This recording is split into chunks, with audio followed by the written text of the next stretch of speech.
امام کی توقع اپنے چاہنے والوں سے یہ ہے. کیوں؟ اس لیے بھی ہماری ذمہ داری بڑھ جاتی ہے کہ ہمارے پاس جو کچھ ہے ہمارے علاوہ کسی اور کے پاس نہیں ہے. اللہ نے ہمیں قرآن دیا، آخری کتاب، سب سے بڑا کتاب. اللہ نے ہمیں اسلام دین دیا مکمل، اور کسی بھی طریقے کو کوئی نقص نہیں، دین کامل دیا. اللہ نے ہمیں رسول دیے. رسول کے کون سا رسول؟ خاتم النبیین، افضل المرسلین، حضرت محمد مصطفیٰ صلی اللہ محمد. اور جو رہنما عطا کیا، جو امام اور ہادی ہمارے لیے قرار دیے، وہ بھی دنیا کے تمام مذاہب کے ہادیوں سے، رہنماؤں سے افضل اور بہتر قرار دیے. تو کتنی چیزیں ہمارے پاس سب سے اچھی؟ قرآن ہے، دین ہے، رسول ہے، امام ہے. اچھا، اگر آپ اپنے بچوں کو بہترین تعلیم کے لیے اچھے ٹیوشن کا انتظام کریں، بہترین ٹیچر، بہترین روم، بہترین کتاب، بہترین ماحول، بہترین فضا، بہترین طریقے سے اسے آپ امتحان دینے کے بعد جو نمبر لایا، تو نمبر وہ نمبر لایا ہے جو معمولی طالب علم اسکول میں پڑھتا تھا، اور اس کے لیے ٹیوشن لگایا، اس کے لیے ٹیچر کا انتظام کیا، کچھ نمبر اسی کے برابر ہے. تو آپ بتائیے اپنے بیٹے سے کیا توقع رکھتے تھے؟ بہترین کتاب ہو، بہترین ٹیچر ہو، بہترین کمرہ ہو، بہترین ماحول دینے کے بعد توقع کیا تھی کہ میرا بیٹا سب سے زیادہ مارکس لے کے آئے گا. یہ تو ہے. بیٹا اگر تمہیں اسی نمبر سے کامیاب ہونا تھا تو تمہارے لیے بہترین اسکول اور ٹیچر کی کیا ضرورت ہے انتظام کرنے. تم تو عام اور معمولی اسکول میں پڑھ کر کے نمبر لا سکتے تھے، یا بغیر ٹیوشن کے انتظام کیے ہو، کلاسز کے انتظام کیے ہوئے گزار سکتے تھے. جب ہم اپنے بیٹے کے لیے بہترین ٹیچر، بہترین کتاب، بہترین فضا، ماحول تیار کر کے دیتے تو ہماری توقع بیٹے سے بڑھ جاتی ہے کہ ہر میدان میں اسے آگے ہونا چاہیے.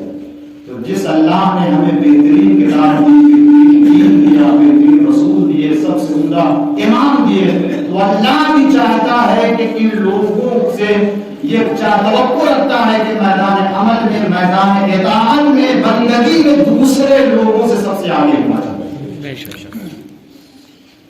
آج ہمارے یہاں کتنے مسائل ہیں جن کو ہم حاشیے کو پر رکھ کے، جو مسائل اہم نہیں ہیں ان مسائل میں ہم اختلاف کرتے رہتے ہیں اور جوجھے ہوئے ہیں، الجھے ہوئے ہیں. اس میں گھر کے اندر کے مسائل نہیں معلوم یہاں حالات کیا ہے، لیکن آج دیکھیں ہماری قوم میں طلاق کے مسائل جو ہمارے یہاں ہیں، خدا نہ کرے ایسے سماج میں، اس ماحول میں ایسا ہو، لیکن جو دنیا میں دیکھ رہا ہوں، شادی کے مسائل جو ہیں، شادی کے رسم کے جو مسائل پائے جاتے ہیں. کل مجھے خبر ملی شادیوں میں جو خرچ کیا جاتا ہے، یہ تو میں ایک سال یہاں شادی میں رہ کے دیکھ چکا ہوں، لیکن کل بات ہو رہی تھی کہ اب امیروں نے اپنی شادیوں میں زیادہ آئٹم رکھنا ختم کر دیا ہے. اب جو دولت مند ہے، جو امیر ہے یہاں صوبے کے، وہ لوگ اب اپنی شادیوں میں زیادہ آئٹم اور زیادہ خرچ نہیں کرتے کھانے میں. جو غریب ہیں وہ زیادہ آئٹم کرتے ہیں. ان کو اپنی شان دکھانا ہے، انہیں اپنی حیثیت بتانا ہے. میرے بھائی، خدا رب العالم نے حیثیت ماہ دنیا کو معیار نہیں بنایا ہے، اللہ نے اطاعت اور کردار اور بندگی کو معیار بنایا ہے. جو اللہ کی نگاہ میں متقی پرہیزگار ہوگا، خدا سے ڈرتا ہوگا، حلال کماتا ہوگا، حلال کھاتا ہوگا، اللہ نے اسے اپنی بارگاہ میں سب سے باعزت قرار دیا، کسی اور کو قرار نہیں دیا. تعلیم کے مسائل ہمارے یہاں آج اتنی دنیا آگے بڑھ جانے کے باوجود کہ جب ہم کہتے ہیں دنیا مٹھی میں آ چکی ہے، تو جب ہم یہ کہتے ہیں دنیا مٹھی میں آ چکی ہے تو ہمارا بچہ کیوں کنویں میں بیٹھا ہوا ہے، یا ہم کیوں کسی ایسے جگہ کیوں بیٹھے ہوئے ہیں جہاں ہم اپنے بچوں کو بہترین تعلیم نہیں دے سکتے؟ جب دنیا مٹھی میں ہو چکی ہے تو ہمیں تلاش کرنا ہوگا اپنے بچوں کے مستقبل کو۔ جب تک ہم تعلیم کے میدان میں آگے نہیں بڑھیں گے زندگی میں بدلاؤ نہیں ہو سکتا ہے، اور جب فرد کی زندگی میں بدلاؤ نہیں ہوگا تو سماج میں بدلاؤ نہیں ہوگا۔ اس لیے کہ سماج فرد کے ذریعے بنتا ہے، فرد کے ذریعے سے سماج تشکیل پاتا ہے۔ اگر فرد بہترین ہوگا تو سماج بہترین ہوگا، اور اگر فرد بہترین نہیں ہے تو سماج بھی اچھا نہیں ہوگا۔ اس میں یہ نہیں ہے کہ سب پڑھیں گے تو ہم پڑھیں گے، نہیں، ایک پڑھے گا تو پھر دوسرا بھی پڑھے گا، تیسرا بھی آگے پڑھے گا، چوتھا بھی پڑھے گا۔ سب کو مل کے ماحول کو بدلنا ہے۔ جب علم آ جاتا ہے تو سوچنے کا طریقہ بدل جاتا ہے۔ جب علم ہوتا ہے تو زندگی گزارنے کا طریقہ بدل جاتا ہے۔ مال دنیا زندگی اور شرافت لے کے نہیں آتا ہے، علم شرافت اور علم اخلاق اور حسن کردار سکھاتا ہے۔ دنیا میں آپ دیکھیں بہت سے ایسے افراد ہیں جن کے پاس مال ہے، بہت مال ہے، مگر تعلیم نہیں ہے۔ آپ ان کی زندگی دیکھیے۔ اور ایک وہ ہے کہ جو غریب ہے، تعلیم نہیں ہے، غریب ہے، پیسہ نہیں ہے، مال دنیا نہیں ہے، مگر علم ہے اس کے پاس۔ آپ اس کی زندگی اٹھا کے دیکھیے، دونوں کی زندگی میں زمین آسمان کا فرق ہے۔ فرق کہاں سے پیدا ہوا؟ فرق علم کے ذریعے پیدا ہوا کہ علم نے اس کی غربت کو چھپا دیا، شرافت خاندانہ زندگی گزار پا۔ لیکن جو مال دولت رکھتا ہے، دنیا اس کے پاس ہے، علم نہ ہونے کے باوجود بھی اپنی شان و شوکت دکھانے کی وجہ سے وہ زندگی اور شرافت نہ دکھا سکا جو علم لے کر آیا۔ لہذا ہمیں علم کے ذریعے سے شرافت مندانہ زندگی گزارنا ہوگی۔ ایک عالم چاہے وہ علم دین کے ذریعے سے آگے بڑھا ہو، چاہے وہ علم دنیا سے آگے بڑھا ہو، اس کے پاس علم ہے۔ جب علم ہے تو شعور اور اس کے خیالات میں تبدیلیاں آ جاتی ہیں۔ ہمارے محمد کے چاہنے والے ہیں، ہمارا تو دعویٰ یہ ہوتا ہے کہ ہمارا رشتہ باب مدینۃ العلم سے ہے، اور الحمدللہ ہے۔ تو جب ہمارا رشتہ باب مدینۃ العلم سے ہے تو ہمارا ماحول، ہمارا گھر، ہمارے بچے، ہمارے جوان کیا علم سے محروم ہوں گے؟ آج فاقہ کر لیجئے، اگر کرنا پڑے تو اپنے بچوں کو پڑھانے کے لیے۔ یہی بچے کل آپ کا نام روشن کریں گے، آپ کا نام ہی نہیں بلکہ خاندان کا نام روشن کریں گے، خاندان نہیں بلکہ آپ کے گاؤں کا نام روشن کریں گے، آپ کے ڈسٹرکٹ کا نام روشن کریں گے، اور پوری قوم عزت کی طرح سے دیکھی جائے گی کہ ہاں یہ قوم ہے جو باب مدینۃ العلم سے متمسک ہے، تو میاں بھی نہیں پایا جاتا ہے۔ لہذا ہمیں چاہیے کہ اپنے بچوں کو جتنی زحمت اٹھانا پڑے تعلیم دیں، جتنا زیادہ تعلیم دے سکتے اتنی زیادہ تعلیم دیجیے، اور اس کے بعد دیکھیے کہ زندگی میں کس طرح سے بدلاؤ ہوتا ہے۔ اسی کے ساتھ ہمیں اپنے زمانے کے امام کو فراموش نہیں کرنا چاہیے۔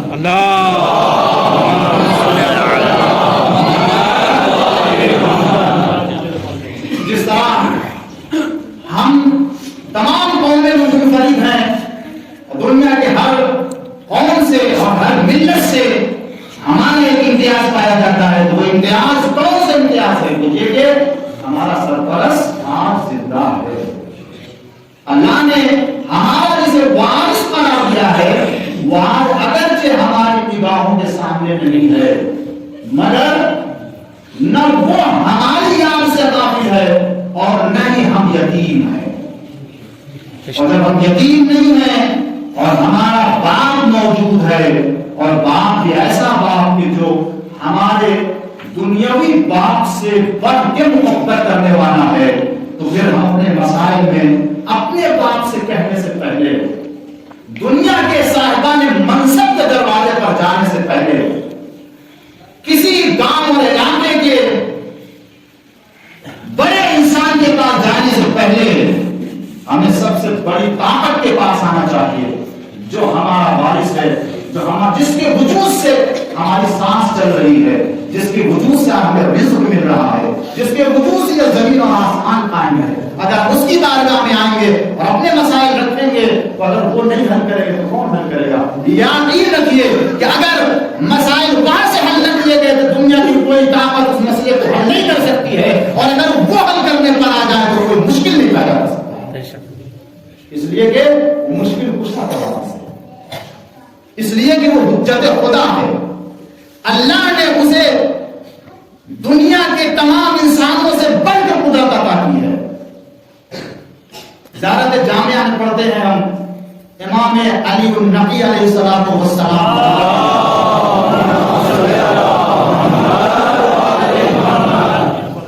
سلام آپ کے اوپر کہ جن کو خدا نے اپنی قدرت سے مخصوص کیا ہے، اپنی قدرت سے۔ اللہ تعالیٰ اگر ائمہ معصومین علیہ السلام کے لیے، حجت خدا کے لیے قدرت کی بات کر رہا ہے تو یہ کوئی ایسی قدرت نہیں ہے کہ ہم گھر بنا لیں یا وہ کوئی کرسی بنا لیں یا کوئی سامان تیار نہیں۔ قدرت تو عام انسانوں کو حاصل ہے۔ خدا یہی قدرت اگر امام کو دینا چاہتا ہے تو فرق کیا رہ جائے گا ہمارے اندر ان کے اندر؟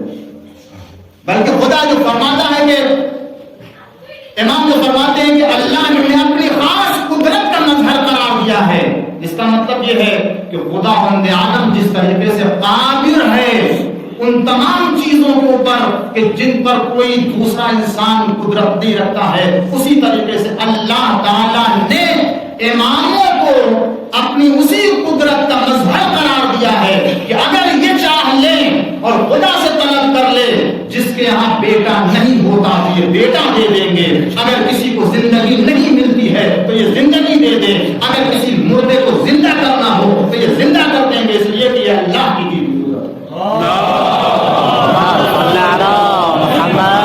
ہے۔ ایسا امام ہمارے پاس، اور اس کے باوجود ہم امام کے دروازے پر نہ آئے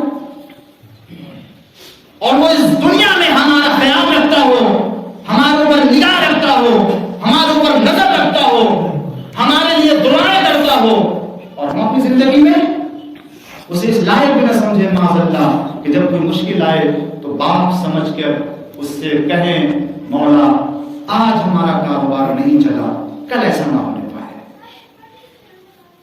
مولا کیا امام تک ہماری بات نہیں پہنچتی؟ کیا امام نہیں جانتے ہیں کیا دنیا میں جو کچھ ہو رہا ہے؟ مولا آج میرا بیٹا بیمار ہو گیا ہے، میں ڈاکٹر کے پاس جا رہا ہوں، اگر امام آپ چاہیں گے تو شفا ملے گی، اگر آپ نہیں چاہیں گے تو ڈاکٹر بھی شفا نہیں دے سکتا۔ جب ڈاکٹر کے پاس جا کر کیوں نہ اس کے پہلے ہم امام سے توسل کریں، مولا ہم آپ کے چاہنے والے ہیں، اور امام کو واسطہ دیں اور استدلالی واسطہ کریں۔ مولا دنیا میں آپ سے وابستہ ہونے کی بنا پر مارے جا رہے ہیں، قتل کیے جا رہے ہیں، لوٹے جا رہے ہیں، صرف آپ کی محبت میں کہیں مولا سے، مولا صرف ہمارا جرم دنیا میں یہ ہے کہ لوگ ہمیں ستا رہے ہیں، لوگ ہمیں مار رہے ہیں، قتل کر رہے ہیں، مولا صرف آپ سے وابستگی کی بنا پر، تو کیا مولا آپ پسند کریں گے کہ میں آپ کا چاہنے والا کہوں اپنے کو دنیا میں اور اس کے بعد مصیبتوں میں گرفتار ہوں؟ کیا آپ پسند کریں گے اس بات کو؟ عزیزو اگر امام سے یہ کہیں گے تو جو امام ہمارے لیے منتخب کرے، جو راستہ بھی منتخب، اس کے اوپر آپ ایمان رکھیں۔ اگر امام کی طرف سے ہے کہ یہ میرا چاہنے والا مصیبتوں میں بناؤ میں گرفتار رہے تو ہمیں تیار ہونا چاہیے، اور اگر امام چاہے نہیں اس کو نجات دی تو خود امام سے نجات دینے والے ہیں، مگر ہم اپنی زندگی میں امام کو فراموش نہ کریں۔ آج غیبت کی زندگی میں، غیبت کے زمانے میں زندگی گزار رہے ہیں، یہ وہ کوئی ایسی غیبت نہیں ہے کہ جو ابھی جو ہے وہ آ گئی ہے، یا یہ کہ اچانک جو ہے وہ پیدا ہو گئی ہے اور یہ نہیں ہونے والی تھی، ہو گئی نہیں۔ جس وقت رسول اللہ نے اپنے آخری جانشین کا ذکر کیا تھا، اسی وقت اپنی اس آخری جانشین کی غیبت کا بھی تذکرہ ہے، اور ہر معصوم امام نے ذکر میرا آخری فرزند جو آئے گا اس کی دو غیبت ہوگی، ایک چھوٹی غیبت اور ایک طولانی غیبت۔ یہاں تک کہ یہ بھی آگاہ کر دیا گیا تھا کیا کہ زمانے غیبت میں کچھ ایسے مومنین ہوں گے جو اس امام کے اوپر ایمان رکھتے ہوں گے، مگر غیبت کے طولانی ہو جانے کی بنا پر ان کے دل میں شبہہ پیدا ہو جائے گا اور آخرکار وہ اپنے امام کا انکار کر دیں گے۔ یہ بھی امام نے بتا دیا ہے پہلے سے کہ یہ بھی ہونے والا ہے کہ وہ ایمان رکھنے کے باوجود انکار کر دیں گے اور کہنے لگیں گے کہ وہ مر گئے معاذ اللہ اور دنیا سے جا چکے ہیں، یا یہ فرزند عسکری نہیں ہے۔ مگر عزیزو، جب ہمیں سب کچھ معلوم ہے تو ہماری ذمہ داری ہے کہ ہم مضبوطی سے اپنے اس ایمان کے اوپر قائم رہیں۔ دنیا ہل جائے، زمین نابود ہو جائے، آسمان گر پڑے، مگر یہ عقیدہ ولایت اہل بیت اور حجت خدا کی محبت دل سے کبھی جانے نہیں، اس لیے کہ اسی میں نجات ہے، دنیا میں بھی آخرت میں۔ جس کے پاس محبت اور ولایت اور زمانے کے ایمان کی معرفت پائی جاتی ہے، یاد رکھے وہ گھاٹے میں نہیں ہے، اس نے گھاٹے کا سودا نہیں کیا ہے۔ دنیا میں مشکلات میں گرفتار ہو سکتا ہے، مگر آخرت میں ہمیں وعدہ دیا گیا ہے اور کہا گیا ہے کہ تمہیں میدان محشر سے اس طریقے سے چن لیا جائے گا ایک ایک کر کے، جس طریقے سے ایک پرندہ خراب دانوں سے اچھے دانوں کو چن لیا کرتا ہے۔ صلی علی محمد وآل محمد۔ آنے والی تاریخ جو کل کی تاریخ ہے اور شب جو آنے والی ہے، زمانے کے امام حجت خدا وارث پیغمبر یوسف زہرا علی کا لال نرجس کا فرزند امام مہدی اجل اللہ تعالی